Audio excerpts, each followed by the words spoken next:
Well, hello everybody, this is Price Headley here with our video weekly market outlook. It's actually Tuesday morning, July the 28th, and we're looking right here at the NASDAQ 100 QQQ. You can see we've busted out to the upside, a true acceleration above the acceleration bands, one and then two closes above there this past week. That was on the 20th at the close there at 37.92.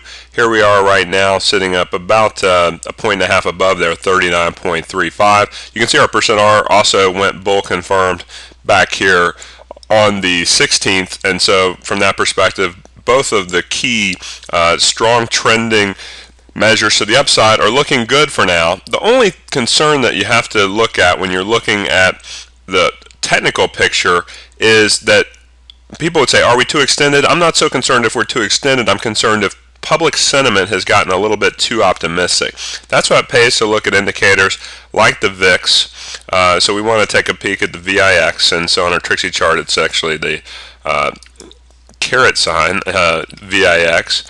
And so let's pop that up real quick. And as we look at that, you'll see that we're coming off of very low levels on the VIX. VIX here just in the last couple of days has hit down around the 23 level. And you can see that that was hitting around the 23 level this past Friday. And then yesterday started to pop up, even with the market just basically kind of flatlining for the most part. You can see that the percent R has been very low, so we are in a volatility downtrend for now.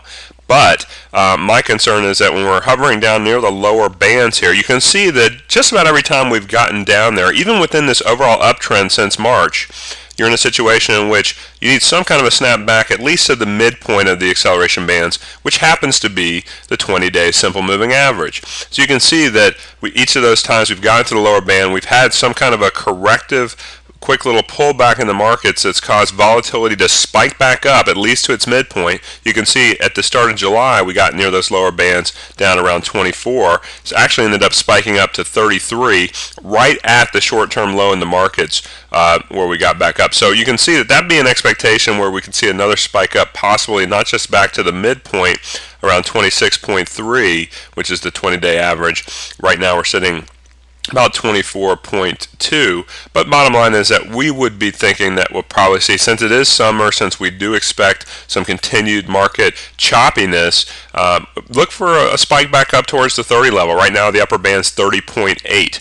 So it's very, very helpful if you keep an eye on these sentiment measures like the volatility index. Also, we watch the put-call ratio very closely as well. That too is showing a lot of people buying calls right here, which is why we're not surprised to see a little bit of a market pullback, and don't be surprised if we get even a little bit further of a pullback. Not to say that this uptrend will be over, but just to say that we need a cooling off. Quick look at the Dow. This is the Dow Diamonds. The DIA is another tool that shows you that yes, we've had a wonderful acceleration of the upside, so we have to respect that technical strength.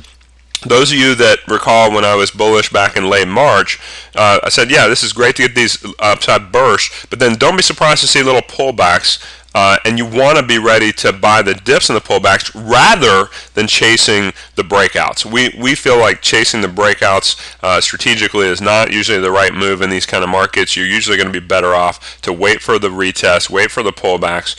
You get 1, 2, 3 different retests on the Dow before that trend finally broke back there in mid-June. So basically, you know, we expect we're a little too extended right now. Very strong percent R readings.